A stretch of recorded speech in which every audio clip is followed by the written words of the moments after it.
Buenas tardes, soy Gadea de la Viuda y quería darles la bienvenida a Avante. También darles la bienvenida en nombre de la Fundación Avante, que hoy es la que nos recoge en este auditorio.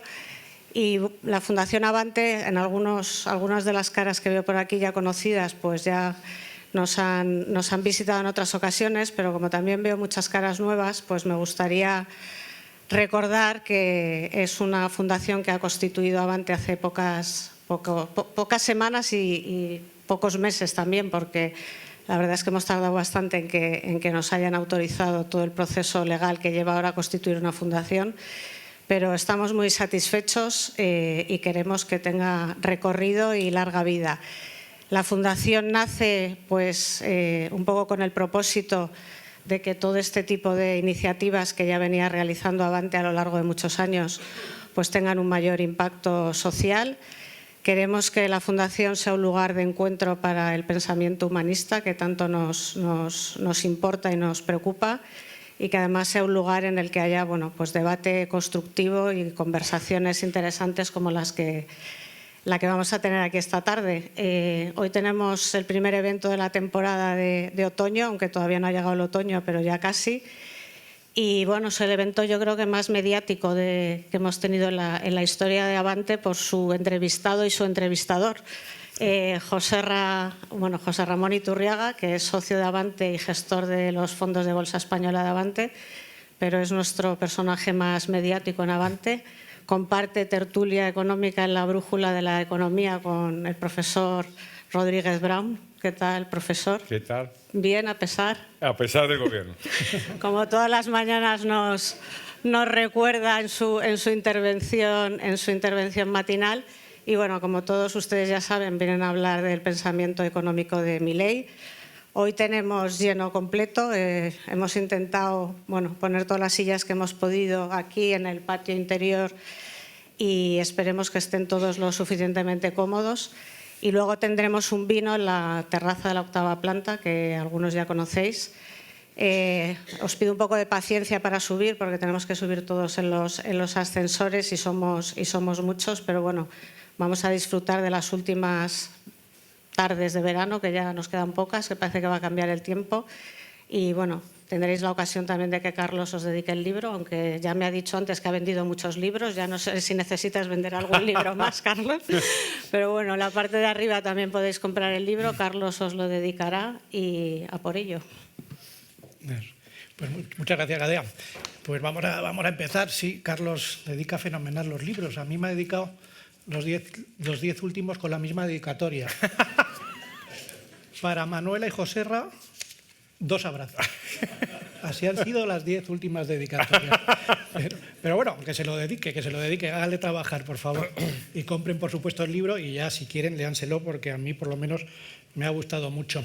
Quizás la parte más difícil de esta tarde sea pues, hacer una presentación o hacer la presentación de Carlos, porque bueno, pues a Carlos le conoce todo el mundo y lo que es más importante, le quiere todo el mundo, ¿no? Entonces, bueno, pues eso hace que esta parte sea la más difícil.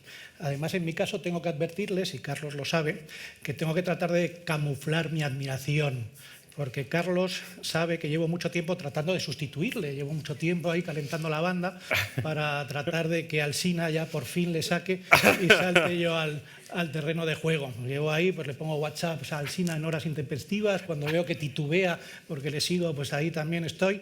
Y bueno, básicamente le trato de hacer la cama. Ya sabes, profesor, que soy un miserable.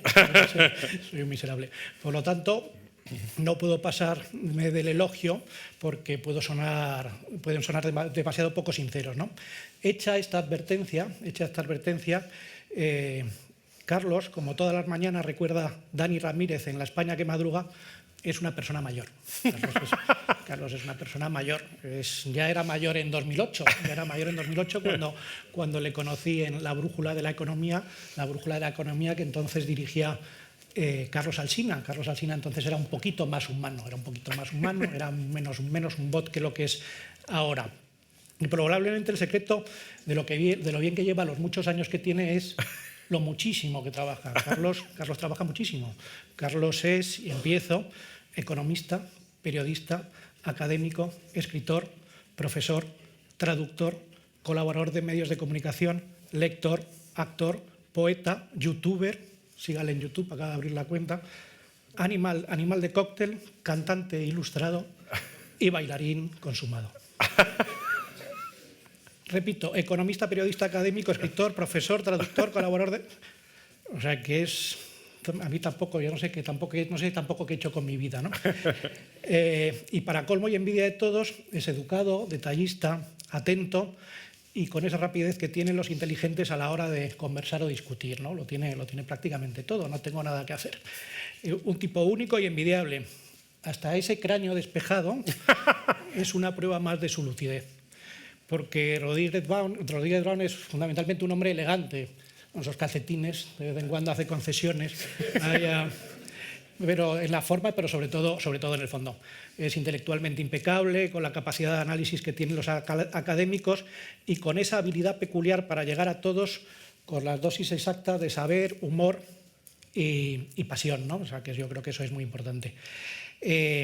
Así ha conseguido ser el máximo representante del liberalismo pop, porque el profesor es por encima de todo una estrella. Tenemos aquí una estrella del rock. Y algo que nos preguntamos mucho es de dónde saca el tiempo para estar en todos los lugares, leer todos los libros, ver todas las películas y encontrar pistas certeras sobre la economía, ya sea en una novela de Ken Follett o en la última encíclica del Papa Francisco. Y creo que he dado con la clave. Porque últimamente algunos de vosotros sabéis que estaba ahí indagando para hacer esta semblanza y bueno, he topado con una cosa que al profesor no se le da bien. Al profesor no se le da bien porque de hecho de joven, hace muchos años, pues ya le apodaron la araña blanca. La araña blanca porque el profesor era el portero de su equipo de fútbol y era un coladero. Era un coladero tremendo. Y bueno, y aunque últimamente merodee por las canchas de croquet, porque le han visto por las canchas de croquet, ha sido creo que subcampeón en el torneo de consolación. Sí. Subcampeón. Sí.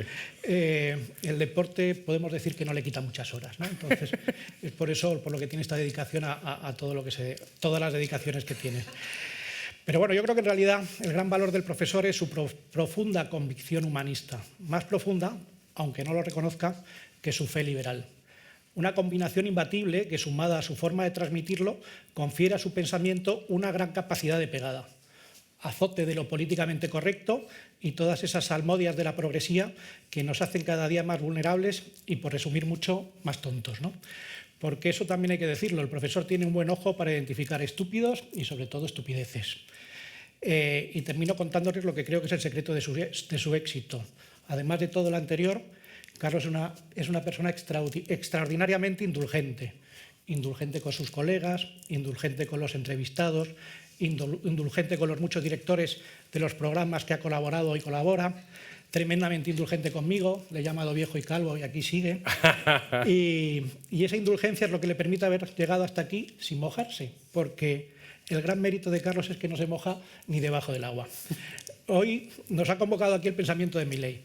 Pero no solo, aunque todavía sea recién llegado, ya empezamos a tener elementos para juzgar cómo está yendo este experimento que está haciendo el presidente argentino.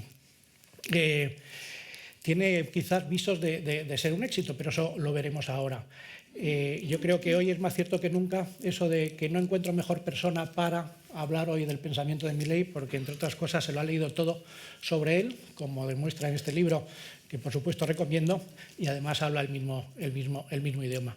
Querido profesor, queridísimo Carlos, pues muchas gracias por estar aquí y empezamos las preguntas con la pregunta que siempre se hace a todos los que venís aquí a presentar vuestro libro, que es ¿por qué este libro? Bueno, pues nada, hola, ¿qué tal a todos? Muchísimas gracias, Joserra, por esa presentación tan cariñosa. Hay que recordar que yo soy amigo de Joserra, pero además soy cliente de Avante. Es una empresa bien interesante, así que tenéis algo para invertir, yo la recomiendo, de verdad. Pues, ¿por qué este libro? Pues, porque yo nunca pensé que iba a ganar Milei, esa es la verdad. Nunca lo pensé. Mi candidata era Patricia Bullrich, que era la candidata del partido de Macri, que a mí me parecía que era la más probable que ganara, y además me parecía que estaba bien que ganase, la verdad. Y no le tenía yo mucha confianza a Milei, del que solamente conocía pues, sus sus estridencias mediáticas, ¿no? Y no había leído nada de él, ¿no? Y de pronto, pues gana. De pronto gana. Y entonces la primera pregunta que me hice es, ¿y por qué ganó? No sé, ¿por qué gana una persona así, no? Y, como digo, frente a todo pronóstico, todos los pronósticos iban en sentido contrario, nadie dijo que iba a ganar Milei. ¿Qué pudo haber pasado? Pues ahora, como no estamos en la radio, sabéis que Alsina no me deja cantar. Es una pena porque yo tengo mucho futuro como cantante. Aquí puedes hacer lo que quieras. Así que os voy a contar y a cantar cuál es la hipótesis mía de por qué ganó Milei. Hay un famosísimo cantante mexicano que se llama José Alfredo Jiménez y una de sus rancheras más célebres empieza así: me cansé de rogarle. Bueno, pues yo creo que los argentinos se cansaron, ¿no? Me parece que se cansaron. Se cansaron de rogarle a sus gobernantes que gobernaran un poquito menos mal. Y se cansaron. Tardaron en cansarse, ¿eh? Los tiempos en la política son diferentes, completamente diferentes de los tiempos en la sociedad civil. Entonces los gobernantes argentinos gobernaron mal durante 100 años. Año más, año menos, más o menos. Y al final pues se cansaron. Entonces decidieron darle una oportunidad a un tío rarísimo, como es Milei, rarísimo en todos los sentidos raro, desde las personas hasta las ideas, todo. Pero decidieron, pues vamos a dar una oportunidad, vamos a arriesgarnos después de haber fracasado durante un siglo con políticas antiliberales de todos los gobiernos, derecha, izquierda, militares, civiles, todo lo hicieron mal y el resultado fue la decadencia del país. Claro, Argentina es un país fallido. Es un país que era realmente muy rico hace 100 años y es uno de los países más pobres de América Latina ahora, ¿no? Y hemos visto los argentinos, para nuestra infinita vergüenza, que los vecinos a los que siempre miramos tradicionalmente por encima del hombro, los chilenos, los uruguayos, son mucho más ricos que nosotros, ¿no? O sea que aunque no tuvieron gobernantes que fueran excelsos, pues no lo hicieron tan mal como en Argentina. O sea que esa es la explicación. Y a la hora de abordar la figura de Milei, intenté dejar aparte todo las cosas personales y centrarme solo en sus ideas. Si os fijáis, se habla muchísimo de él como persona. Y en el libro, pues procuro eso, hablo algo, pero no mucho, procuro hablar de cómo piensa este tío. Milei es un plagiario, ¿no? Plagiario. En el libro avalas a quienes le han acusado. También demuestras en tu libro que no tiene ideas propias y que picotea un poco de todas las corrientes del liberalismo. De hecho, hasta hace poco defendía que había que seguir en la batalla cultural y no dar el salto a la política. ¿Hasta qué punto eso le descalifica políticamente?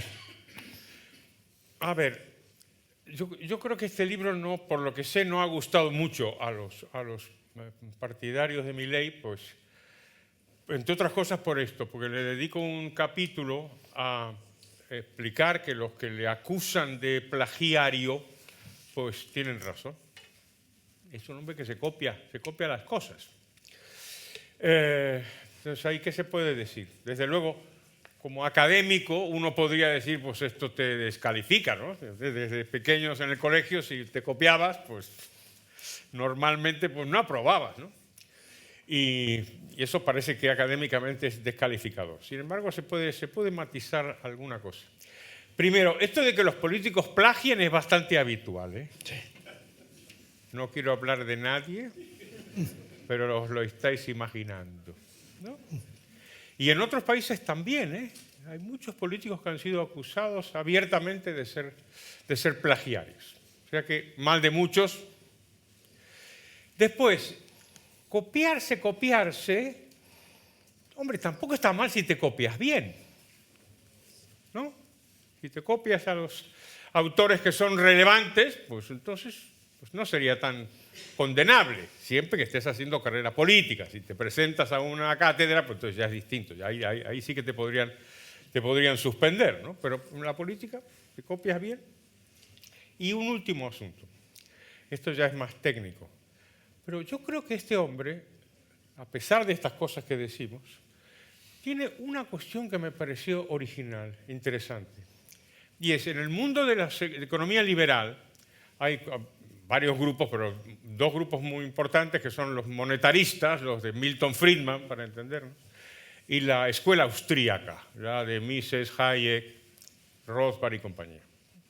Estos dos, como corresponde a las personas que están muy cerca, se odian. Entonces no se pueden ver. Yo he asistido a discusiones donde prácticamente llegan a las manos, ¿no?, los austríacos con los monetaristas.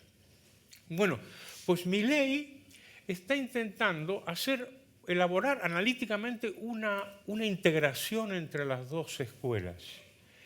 Y yo personalmente no había visto este intento hecho antes, porque siempre lo que hacen es acusarse mutuamente de estar equivocados. Y este hombre lo que intenta es, pues, juntar a las dos teorías en un contexto de algo que le preocupa muchísimo a Milei, que es el crecimiento, cosa que uno entiende, claro. Cuando ve el resultado de la Argentina en el último siglo, pues uno comprende que le preocupa el crecimiento. Entonces está intentando aproximar estas dos cosas. O sea que sí, que muy bonito, la verdad que no está, pero bueno, alguna excusa puede tener. Bueno, Milei, de hecho, como tú, no fue siempre liberal, ¿no? Tú en los años 70, con la melena al viento, te considerabas de izquierdas, ¿no? ¿Qué tipo de liberal es Milei? ¿En dónde le encuadrarías? Pues sí, está bien las dos cosas que ha dicho Joserra, que yo era un joven de izquierdas hace 50 años y tenía una melena. Hay fotos, ¿eh? Quiero decir, no estoy inventando nada, hay fotos. Pues sí, hace 50 años era un joven de izquierdas, lo que me ha vuelto, primero, muy tolerante hacia las personas que piensan distinto de lo que pienso yo, porque yo también pensaba distinto de lo que pienso yo. O sea que soy muy tolerante con respecto a eso, sobre todo cuando son jóvenes, cosa que me ha pasado, claro. Yo llevo más de 50 años de profesor y la inmensa mayoría de mis alumnos han sido gente de izquierdas, así que he sido siempre muy tolerante con ellos porque me identifico con lo que son ahora y que yo era en los años 70, ¿no? Así que me he vuelto muy tolerante con eso y también me he vuelto muy agradecido a las personas que me ayudaron a dejar atrás mis ideas estatistas, en particular a Pedro Schwartz, a quien conocí en los años final de los 70, con el profesor Francisco Cabrillo, que es un señor que está ahí, que es muy mayor. Y entonces nos conocimos ahí en el año 77 o 78. Recuerdo como si fuera hoy que me dijo Pedro, debía ser el año 78, me dijo: joven, esas ideas de izquierdas que usted tiene están muy equivocadas. Pues es muy importante cruzarse con gente que sea valiosa y que te pueda orientar, ¿no? O sea que sí que es verdad todo eso. ¿Qué clase de liberal es Milei? Pues es un lío. Porque, vamos a ver, para simplificar, uno puede decir que están los liberales clásicos, que asociamos eso a las constituciones, los de la Pepa, digamos, liberal clásico. Y en el otro extremo están, pues, los anarcoliberales, ¿no? Entonces, se va desde el liberalismo clásico, que acepta la existencia del Estado, pero cree que para preservar los derechos y libertades de las personas hay que contener al Estado. Ese es el liberalismo clásico, el liberalismo de las constituciones. Y el otro extremo, que sería el anarcocapitalista, no cree en el Estado. Es decir, cree que los estados no deberían existir y que cualquier cosa que están haciendo las sociedades ahora con estados lo podrían hacer sin él. En el medio podemos encontrar otras variantes, por ejemplo, los minarquistas, que son los que creen en el Estado, como los liberales clásicos, pero creen que debe ser muy pequeño, tiene que ser un Estado mínimo, digamos, que se ocupe de la justicia, la seguridad y nada más, digamos. Estos serían estas tres familias muy a grosso modo. Problema con Milei es que participa de las tres y tiene testimonios, declaraciones, artículos, trabajos que uno puede asignar a cualquiera de estas tres categorías. Pues no sé si te ha ayudado mucho, pero digamos, si me preguntan qué clase de liberal es Milei, pues la verdad es que uno puede expurgar su bibliografía y encontrar citas que avalan las tres posiciones. Eso es lo que es. ¿Y los liberales de salón dónde quedan? Bueno, ¿cómo me meto yo con el profesor habitualmente en la radio? Espera, que ahí podemos decir algo. Lleva años Joserra metiéndose conmigo, diciendo que yo soy un liberal de salón, ¿no? Primero, no tengo nada contra los salones. A mí me encantan los salones. Por eso lo digo. Y a mí no me parece mal ser de salón. Pero claro, la imagen que uno transmite con la idea de salón es alguien pues, que no se moja en la vida práctica, que no está en la pelea, iba a decir el fango, pero esa palabra queda un poco desacreditada, pero, digamos, en el barro de la vida real, ¿no? Y yo, por supuesto, que estoy en el barro de la vida real, pero Milei también, ¿eh? Y sobre todo, cuando da el salto y deja de ser un economista profesional y mediático y se dedica a la política, claro. Liberal, más que liberal, en muchos aspectos parece conservador, ¿no? Pues antiabortista, antieutanasia, profundamente religioso. Yo creo que está ahora en el tránsito del cristianismo, catolicismo al judaísmo. Es una persona, bueno, pues poco extraña y difícil de entender. Pero, no sé, ¿no dice la Iglesia que el liberalismo es pecado? A ver. El libro del liberalismo, eso me gusta mucho. El libro del liberalismo no es pecado es un libro que escribió el padre Sardá y Salvañi a final del siglo XIX. Y hace años escribimos un libro con mi amigo Juan Ramón Rayo y lo titulamos al revés, el liberalismo no es pecado. Y me dio curiosidad de leer el libro original. Es decir, ¿qué es lo que habrá dicho este cura sobre el liberalismo, ¿no?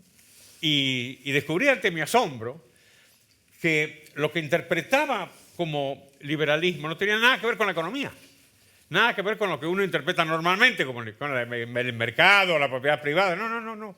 Se refería esencialmente a la hostilidad de la política contra la Iglesia, a la hostilidad del Estado contra la Iglesia. Me pareció interesantísimo eso, porque el siglo XIX, ahí los liberales cometieron dos errores verdaderamente gravísimos que envenenaron la relación entre el liberalismo y la Iglesia hasta hoy.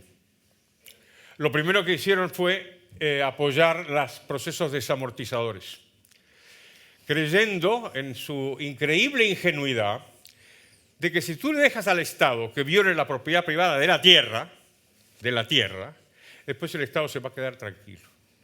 Y ya no va a crecer más, ni va a usurpar ningún derecho más, y se va a quedar ahí tranquilito. Hay que ser ingenuo, ¿eh? Y la otra ingenuidad que cometieron, terrible, fue arrebatarle a la Iglesia la educación. Y fue un caso típico de pasar de Guatemala a Guatepeor, porque la Iglesia pasó de manos de la educación pasó de manos de la Iglesia a manos del Estado, donde está hasta ahora. O sea que el resultado ha sido una cosa tremenda, ¿no? Entonces, es verdad que hay una tensión entre la Iglesia y el liberalismo que por suerte en las últimas décadas se ha ido limando, gracias a Dios, tanto por parte de los liberales como por parte de la Iglesia. Veo ahí profesores de la Universidad de San Pablo CEU, que son personas que son al mismo tiempo religiosas y liberales, y hay otras personas en otras partes del mundo que están haciendo lo mismo. Volvamos a Milei. Otro problema, otra dificultad para situarlo, ¿no?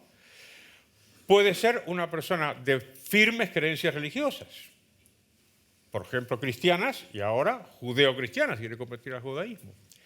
Y en términos de costumbres, es una persona que al mismo tiempo está profundísimamente en contra del aborto, profundamente en contra del aborto, y al mismo tiempo profundamente a favor del matrimonio homosexual.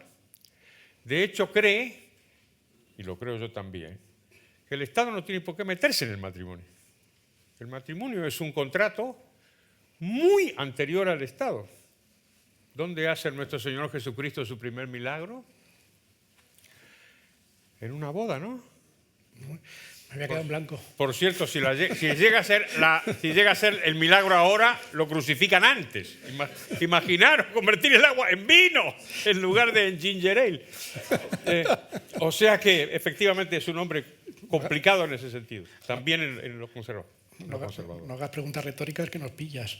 Pero bueno, yo creo que Milei es un populista a su manera, y yo creo que es clave de su éxito es que haya sido un populista. O sea, yo creo que cualquier otro político con estos planteamientos no hubiera sido capaz de sacar adelante las políticas tan ortodoxas, pero heterodoxas para Argentina que está sacando, ¿no? ¿Con qué tipo de populista le compararías? ¿Es un populista como Donald Trump? ¿Es un populista como Santiago Abascal? ¿Es un populista como Díaz Ayuso? Sí, está bien eso. Yo creo que Milei tiene claros rasgos que lo pueden identificar con un populista. Muy claros, ¿no? Los mensajes muy sencillos, consignas breves, potentes, claras, identificadoras, polarizadoras. ¿Ah? En algunos aspectos hasta suena como los de Podemos, ¿no? La palabra que utilizó Milei en la campaña electoral contra los adversarios le llamaba la casta, igual que hacía Pablo Iglesias, ¿no? O sea que en algunos aspectos se puede decir que sí que es populista. Y, hombre, ¿ahí qué hacemos? ¿Lo condenamos por eso? O decimos, quizá con la boca un poco pequeña, hombre, si el populismo tiene resultados electoralmente rentables para los antiliberales, ¿por qué no lo probamos? ¿Por qué no aplicamos la misma estrategia, pero con consignas liberales? Y yo creo que esto es lo que ha hecho. ¿Cuál es el problema del populismo? Y es que no tiene mucha consistencia, ¿no? No tiene mucho fundamento. De hecho, es complicado que los populismos perduren. Argentina es un caso muy peculiar, porque yo creo que es el único caso en donde perdura durante décadas y décadas un populismo que además está asociado al nombre de una persona. Esto es raro. Peronismo, esto es raro. Y está desde el año 1946 hasta hoy, o sea que es un caso extraño. Pero sí, efectivamente es populista, y eso es uno de los motivos por los cuales yo creo que hay que desconfiar de Milei, como hay que desconfiar de todos los políticos. Quizá deberíamos perder un segundo en eso. La gente, los liberales en particular, están muy entusiasmados con Milei. Y yo creo que no deberían. No solamente los liberales, la derecha, la extrema derecha, la derecha extrema. Y creo que Pedro Sánchez también, pero por distintas razones. Hay un abanico de gente muy grande entusiasmada con Milei. Yo creo que no hay que entusiasmarse ni con Milei ni con ningún político. El entusiasmo hay que reservarlo para aquellos ámbitos de la vida que podemos controlar y que nos resultan cercanos. Tenemos que entusiasmarnos con nuestra familia, con nuestra mujer, nuestro marido, nuestros hijos, nuestros nietos, nuestro trabajo, nuestra empresa. Eso sí que merece ser entusiasmarse con un político. Uy, los políticos son los que administran el Estado, ¿eh? Y el Estado, como decía Bastiat, es aquella entidad que hace cosas que si las hiciéramos nosotros iríamos presos, ¿eh? Entonces, entusiasmo no. Ahora bien, un poquito de ilusión sí, ¿eh? Un poquito de ilusión a mí personalmente me hace Milei. Y entre otras cosas, para entender eso, no hay más que ver la reacción de los otros. ¿Sí? Hay que ver la reacción de los antiliberales. ¿Qué han hecho con Milei? Lo odian y les provoca entre urticaria y pánico. ¿Está? No puedes leer la prensa autodenominada progre, no puedes leer el diario El País sin que salga todos los días una noticia mala sobre Milei y otra noticia mala sobre Díaz Ayuso. No creeréis que es por casualidad, ¿no? O sea, tontos no son. detectan enseguida al enemigo. Y esta gente es el enemigo, ¿eh? Fijaros, ¿no? Son gente que no es de izquierda, no tiene miedo a la izquierda, no tiene miedo a defender ideas liberales, no se acompleja ante ellos, se presenta a las elecciones contra ellos y les gana. Esto es completamente letal. Esto dicho, ¿con quién lo identificamos? Por ejemplo, Donald Trump. ¿No? Es una persona que ha manifestado toda clase de afectos. Javier, how are you? No sé qué tal, íntimo. ¿Son iguales? En su populismo puede ser, en su política económica no. Trump es un proteccionista, es un intervencionista. De hecho, yo creo que puede ser casi tan intervencionista como Kamala Harris. O sea que si sois norteamericanos, a ver a quién vais a votar. No, lo digo de verdad, lo digo de verdad. En el caso de Abascal, pues sería algo parecido. Sería algo parecido porque Vox tiene un componente antiliberal que todo el mundo reconoce y Milei no lo tiene. ¿Pero qué tiene con Abascal? Pues tiene mucha amistad. Y cuando vino Milei y estuvo en una presentación en La Razón, precisamente con mi amigo Juan Ramón Rayo, Juan Ramón le dijo, dijo a Milei, ¿y qué hace usted con Vox? O sea, ¿qué hace un chico como tú en un partido como Vox? Milei le dijo dos cosas muy interesantes. La primera le dijo, Abascal es mi amigo. Es que es mi amigo. Y cuando yo estaba solo, más solo que la una, y nadie creía en mí, en España la única persona que creyó en mí fue Abascal. Yo soy su amigo. Segundo, yo me puedo juntar con derechistas, conservadores, liberales, sin necesidad de compartir todo su programa. ¿Qué es lo que yo comparto con Trump o con Milei o con Díaz Ayuso? Pues que mis enemigos son los antiliberales. Mis enemigos son los socialistas de todos los partidos, que decía Hayek. Entonces, si estos son nuestros enemigos, pues yo me puedo juntar con Joserra, aunque me caiga mal por esa indignante melena que tiene, pero nos juntamos porque tenemos un enemigo que nos une. O sea que en ese sentido podemos decir que tiene componentes de todos ellos tres sin necesidad de que se identifique plenamente con ninguno. Cuídense de los héroes providenciales, ¿no? Que decía, te lo he leído a ti en tu libro. Eso está muy bonito. Cita de Alberdi. Eso está muy bonito. Una de las cosas que explico en el libro es que Milei no sale de la nada. Quiero decir, Argentina tenía, como por cierto tiene muchísimo más España, una larguísima tradición de pensamiento liberal. Sobre todo este señor, Juan Bautista Alberdi, un gran liberal de mediados del XIX, uno de los padres de la Constitución de 1853, que es un tipo maravilloso y que siempre estaba advirtiendo eso. Decía, ojo con los héroes. Por eso decía que no hay que entusiasmarse con los políticos. Ojo con los héroes providenciales que vienen aquí y mágicamente nos van a arreglar la vida a todos. No. Aquí lo que importa es otra cosa. Los valores, las ideas, las instituciones, esas cosas que lentamente van generando una convivencia social y unos valores compartidos. Eso es lo importante y no los héroes. Así que tenía toda la razón Alberti.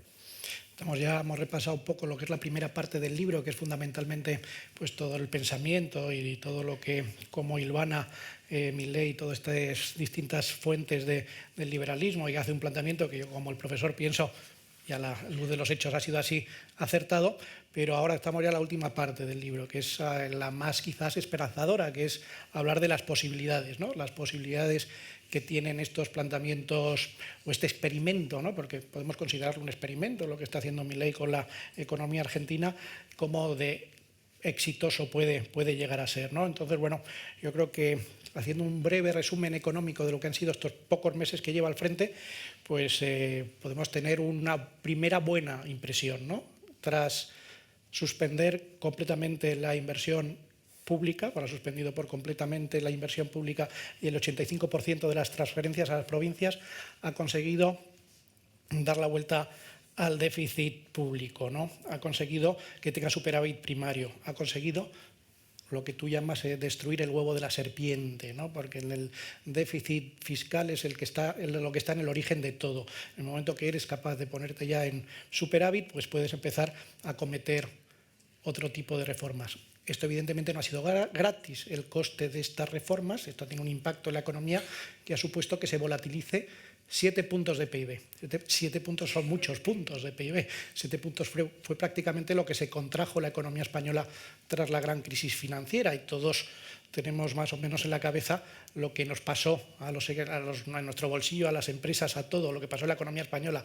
Eso fue más o menos lo que se contrajo la economía española, y eso es lo que está sufriendo, como decías tú antes, el pueblo o la población argentina. La inflación ha dejado de ser la principal preocupación de los argentinos, algo sorprendente, ¿no? Algo sorprendente, y para el año que viene las previsiones, acaba de aprobar el presupuesto Milei, son de solo el 18%. Pero vamos, los argentinos con el 18% de inflación es jauja, acostumbrados al 200 y pico, pues se manejan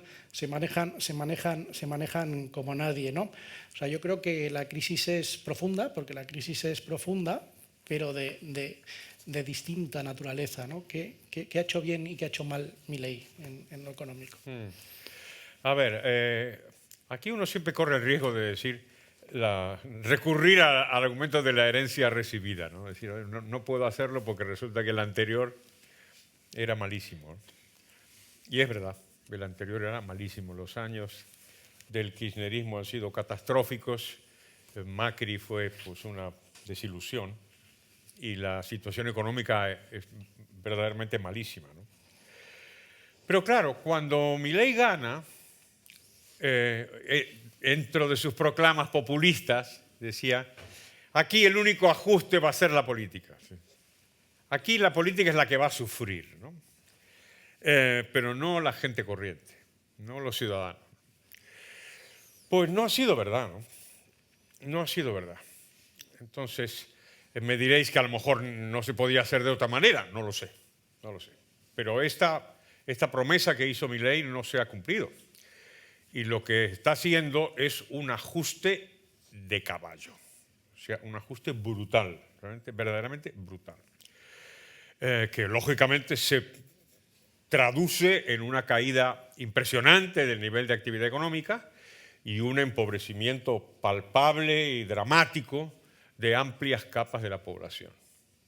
Esto es así y no tiene ningún sentido ocultarlo.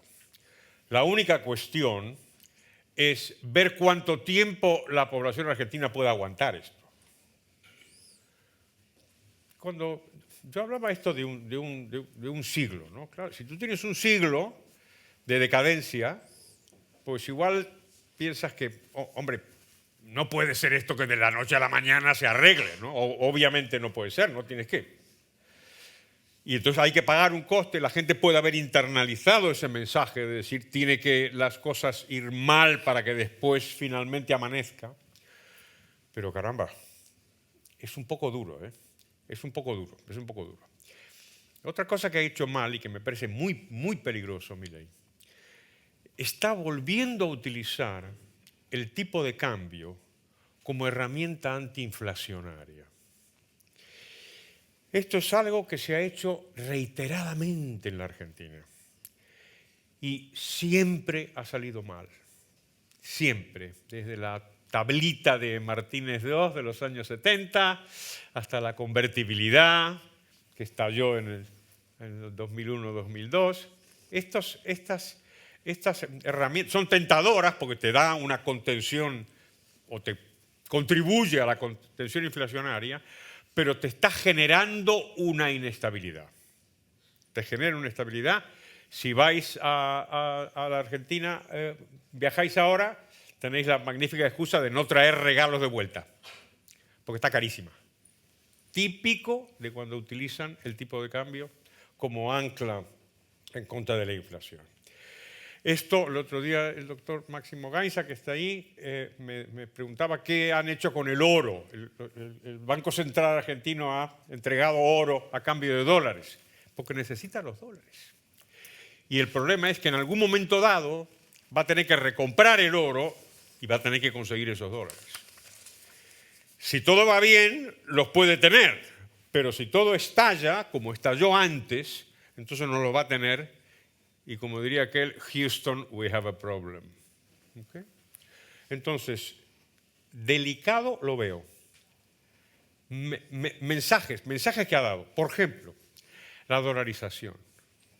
Dijo que iba a dolarizar. Y fue un compromiso hasta el final, ¿eh? De hecho, lo sigue manteniendo. Pero, ¿qué tiene? Técnicamente se puede hacer. Los países cambian de moneda. No cambiamos la peseta por el euro. Se puede cambiar, no pasa nada. Por cierto, dolarizar no es liberalizar, ¿eh?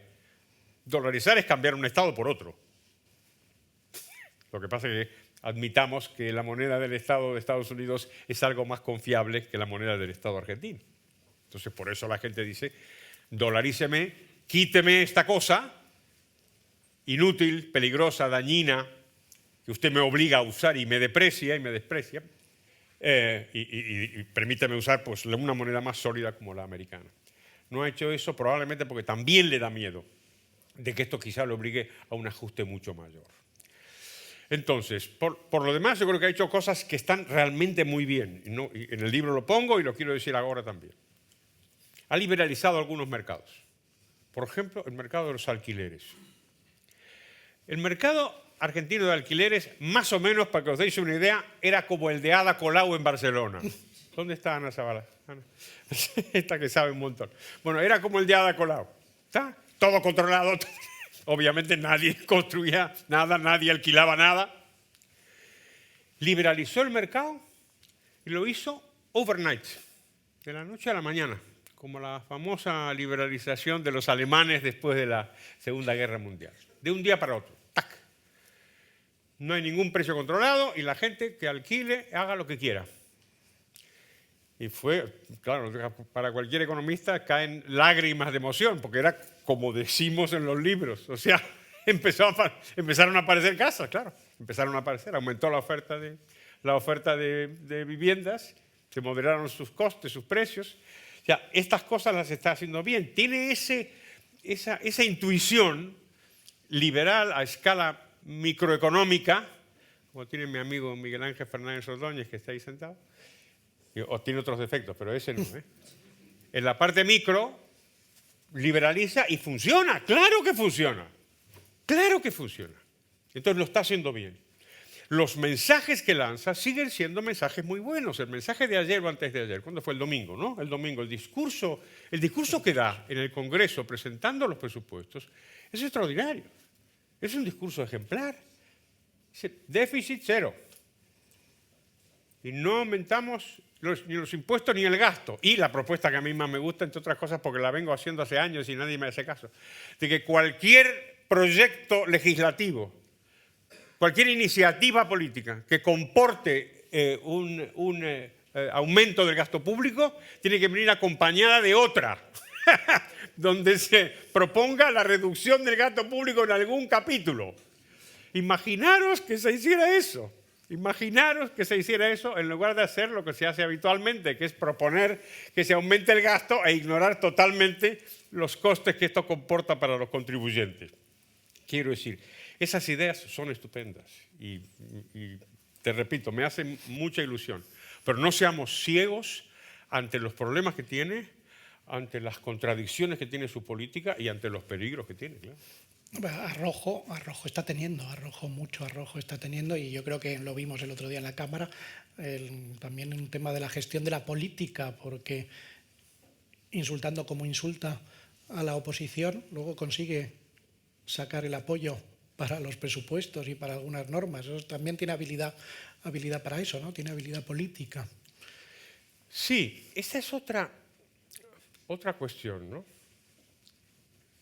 El salto del mundo de las ideas al mundo de la política. Que, por cierto, es algo que Milei prometió que no iba a ser. Milei dijo que él no creía en el salto a la política, que él creía, como decía Hayek, en el mundo de las ideas y que la política era para otros. Y en un momento dado da ese salto, también de la noche a la mañana. Nunca terminó de explicarlo muy bien. O sea, no termino de explicarlo muy bien. Pero claro, cuando saltas a la política, aquí hay políticos muy ilustres, como Esperanza Aguirre, que está ahí sentada, y lo que él dijo es que, bueno, quería dar la batalla en el frente político. Que se puede dar, Esperanza, tú la has dado.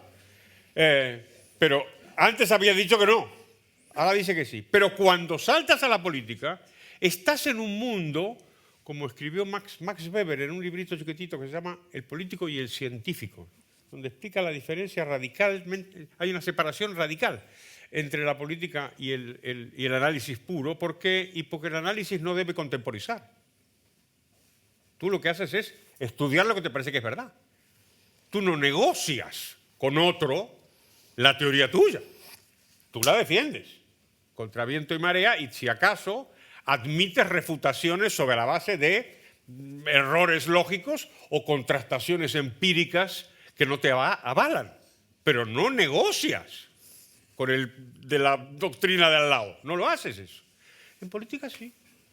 En política todo es la negociación y todos son los límites, y fijaros los límites que tiene Milei. Claro, es un hombre que no tiene las mayorías necesarias en el Congreso y en el Senado. Entonces, claro, él puede decir, y lo dice, y tiene razón, oiga, mire, yo tengo estas ideas que están aquí en mis libros y ahora estoy en la Casa Rosada. Y en la Casa Rosada, pues no puedo hacer lo que yo quiera.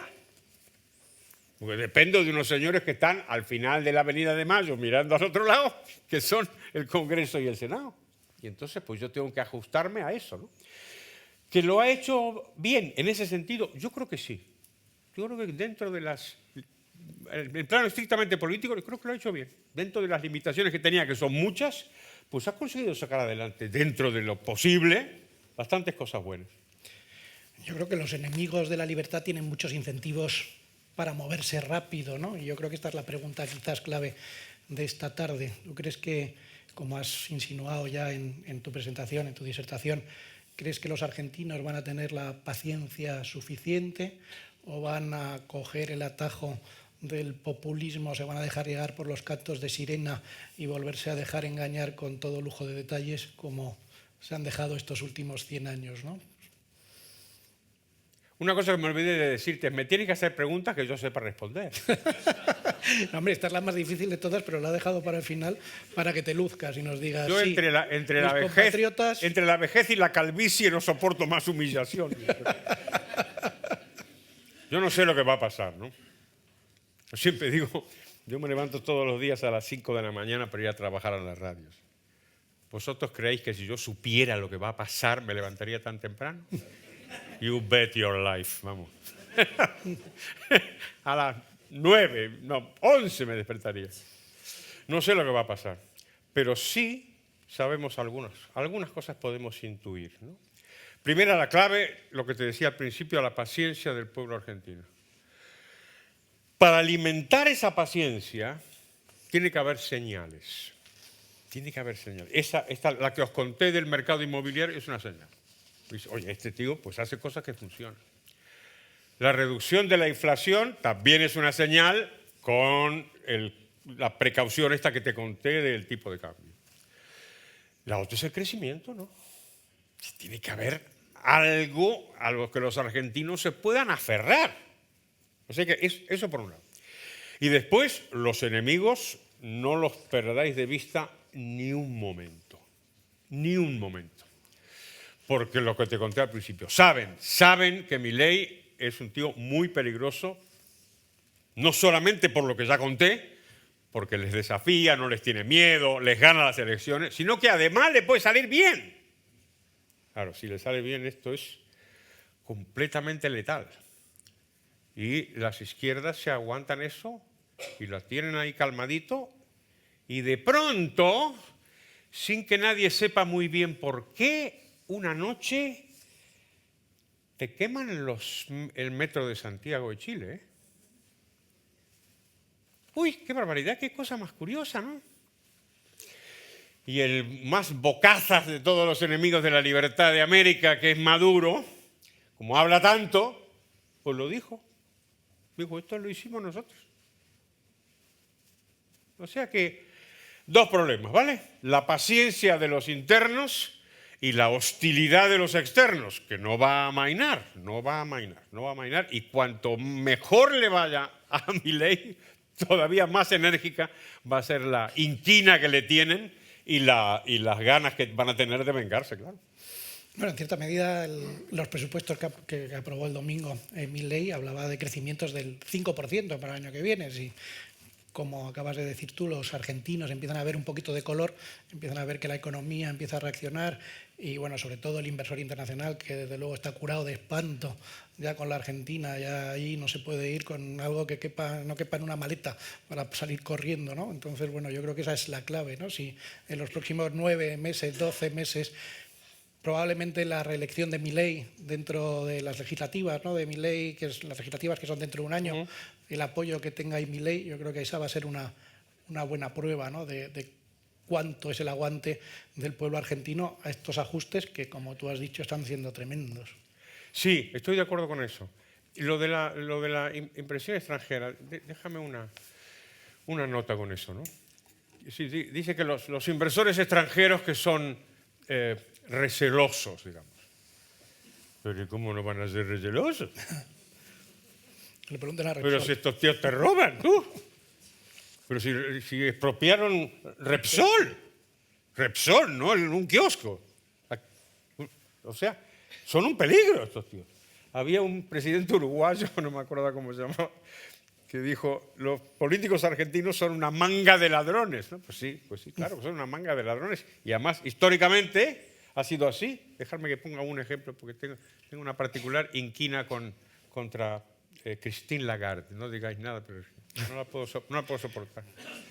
Christine Lagarde era directora del Fondo Monetario Internacional. Y su gran medida histórica, fue que le dio a la Argentina el mayor préstamo que el Fondo Monetario haya dado nunca. ¡No le pagaron, tú! ¡No le pagaron! Pues claro, si son una manga de ladrones. Bueno, acto seguido, en lugar de ponerla de patitas en la calle, que es lo que habría hecho cualquier empresa normal, oye, la promovieron a presidenta del Banco Central Europeo. Es una cosa impresionante, ¿no? Bueno, entonces, en ese contexto. Que te dejo un poco de cancha y te empiezas a meter con los bancos centrales. Vuelve a Argentina. Intentaba colar un poco de propaganda, pero José era lista y se da cuenta. Bueno, en ese contexto, la inversión extranjera, los inversores son unos héroes, ¿verdad? Porque el contexto es completamente hostil a cualquier tipo de negocio, empresa, inversión o lo que sea. Otra vez, ¿cómo consigues revertir eso? Es decir, ¿cómo haces una política económica que atraiga a los inversores extranjeros? Pues es la misma política que tienes que hacer para atraer a los inversores nacionales. Que no hay mucho secreto. Quiere decir, ser una cosa normal, un país normal, una cosa estable, ¿no? Donde no te roben. No se trata de misterios metafísicos insondables. Está más o menos inventado, más o menos. El respeto a la ley, las normas, en fin, eso. No más. Mira, para terminar, esta ya sí que es la última pregunta. Y era Enrique Krause, que seguro que leíste, porque eres un gran lector de periódicos, el domingo en una entrevista que le hacía Karina Sainz-Borgo en ABC, a una pregunta, la típica de cómo ve las cosas en América, dio una en América, en tu América, como de una respuesta que sorprendió a todos. Bueno, a mí por lo menos me sorprendió mucho porque fue algo esperanzadora. Y siendo Enrique Krause, pues el que habló bien de Milei e incluso de Bolsonaro, porque dijo, y cito, Milei e incluso Bolsonaro, aunque no le gusten los volcanes humanos, utilizando la frase de Bernard Shaw, están abriendo paso a una defensa de la democracia liberal y las economías abiertas. Profesor, ¿no sería bonito, tremendamente bonito, que a estas alturas fuera tu Argentina natal la que enseñara el camino al resto? Es un wishful thinking. Aquí no está bien visto que los conferenciantes sollocen, ¿no? Era lo que pretendía. La verdad que sería maravilloso que después de un siglo donde no han ahorrado tonterías, los gobernantes argentinos pues recuperaran la tradición que convirtió al país en un país muy, muy próspero, ¿no? Pues es posible. Entre otras cosas, me permite recuperar esta tradición de Krause. Aquí veo bastantes sudamericanos. ¿Está Carmen Posadas ahí, Carmen? Hay uruguayos, argentinos, debe haber algún chileno por ahí. Me alegro mucho lo de Krause, porque los latinoamericanos tenemos, ¿cómo decía Rangel? O somos buenos salvajes o buenos revolucionarios, ¿no? Esto es lo que es la caricatura que se tiene que hacer, ¿no? Por cierto, España también sufre esa caricatura por parte de otros países europeos. Os recomiendo el libro de Pepe Varela, ¿te acuerdas, Antonio? Que se llama España, eso es. Es un libro maravilloso sobre la imagen de España fuera de España, ¿no? Y hay una anécdota maravillosa de un italiano a final del 19 que le escribe una carta desde España a un amigo en Italia. Y le dice, estoy muy desilusionado con mi visita a España. Las mujeres españolas no son como Carmen. Pues claro que no son como... Son señoras normales, como las francesas, las alemanas. Bueno, pues esa caricatura también la padecemos los latinoamericanos. Y si tú te fijas, el continente, a pesar de toda esta cosa, tampoco está tan mal, ¿eh? Si tú haces la historia de América Latina en el último siglo y tomas las cosas importantes, ¿eh? El respeto a la vida, la paz, ¿qué? Coges 100 años de América Latina y 100 años de Europa, en donde muy a menudo se mira a los latinoamericanos por encima del hombro, igual no deberían dar muchas lecciones, ¿eh? A la hora de respetar al otro, de no matarlo, ¿no? Esto de las guerras, sería muy bonito entonces que se reivindicara la Argentina y la tradición liberal que existe en América, como existe en España y en Europa, y sería verdaderamente una cosa muy ilusionante. Bueno, pues yo creo que nos hemos ceñido, eres un profesional, ¿eh? Nos hemos ceñido a la hora perfectamente, que era uno de los objetivos. Casi como si supiéramos hacerlo. No era el único, el otro era que aprendiéramos sobre Milei. Yo creo que hemos aprendido mucho, que también tomáramos un poco el pulso a lo que está pasando allá, y lo que está pasando allá pues es cuando menos esperanzador. No sé si conseguirá abrir la brecha o no Milei, tiene todavía mucha tela que cortar, pero bueno, por lo menos los primeros pasos son en la dirección correcta. Y bueno, yo creo que una buena forma de acabar este aquelarre libertario bueno, es agradeciéndole, por supuesto, primero a Vivi, que está aquí y no suele acompañar nunca al profesor. Yo lo entiendo, que no le acompañes nunca a ningún lado, porque yo que estoy con él, coincido, pues me avergüenza constantemente. Hoy no lo ha hecho mal, no lo ha hecho mal, y creo que se ha comportado porque creo que tiene mucha gente conocida y quiere... Pero yo creo que quiero agradecerle a Carlos que haya venido aquí y, por supuesto, convocarle para el próximo libro que podemos escribir a la Limón. Pues sí. Pues un aplauso muy fuerte para Carlos, por favor.